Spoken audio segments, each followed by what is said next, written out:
कवि गालिब को एक दफा बहादुर शाह ने भोजन का निमंत्रण दिया था।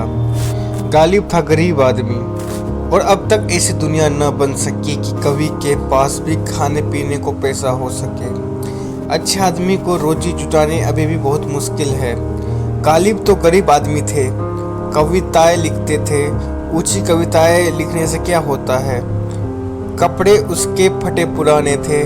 मित्रों ने कहा, बादशाह के यहाँ इन कपड़ों से नहीं चलेगा, क्योंकि बादशाहों के महल में तो कपड़े पहचाने जाते हैं। हम उधार कपड़े ला देते हैं, तुम उन्हें पहन कर चले जाओ, जरा आदमी तो मालूम पड़ोगे। गालिब ने कहा, उधार कपड़े?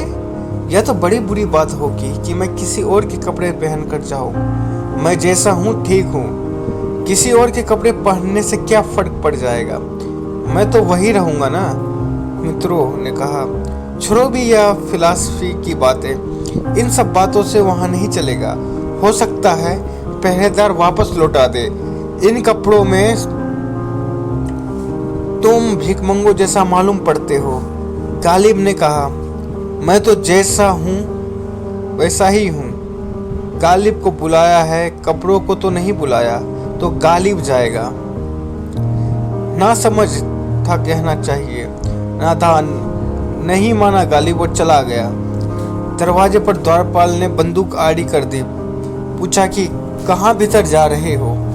गालिब ने कहा, मैं महाकवि गालिब हूँ। सुना है नाम कवि सम्राट ने बुलाया है, सम्राट का मित्र हूँ। भोजन बुलाया है। द्वारपाल ने कहा, हटो रास्ते से। दिन भर में जो भी आता है अपने को सम्राट का मित्र बताता है। हटो, नहीं तो उठाकर बंद करवा दूंगा। गालिब ने कहा, क्या कहते हो, मुझे पहचानते नहीं? द्वारपाल ने कहा, तुम्हारे कपड़े बता रहे हैं तुम कौन हो, फटे जूते बता रहे हैं कि तुम कौन हो, शक्ल देखी है तो कभी अभी आईने में कि तुम कौन हो। गालिब दुखी होकर वापस लौट आया। मित्रों से उसने कहा, तुम ठीक ही कहते थे, वहाँ कपड़े पहचाने जाते हैं, ले आओ उधार कपड़े। मित्रों ने कपड़े ला कर दिए। उधार कपड़े पहनकर गालिब फिर पहुंच गया। वही द्वारपाल झुक झुक कर नमस्कार करने लगा। गालिब बहुत हैरान हुआ कि कैसी दुनिया है। भीतर गया तो बादशाह ने कहा, बड़ी देर से प्रतीक्षा कर रहा हूँ। गालिब हंसने लगा, कुछ बोला नहीं। जब भोजन लगा दिया गया तो सम्राट खुद भोजन के लिए सामने बैठा, भोजन कराने के लिए। गालिब ने भोजन का कोट बनाया और अपने कोट को खिलाने लगा कि एक कोट खा। पगड़ी को खिलाने लगा कि एक पगड़ी खा।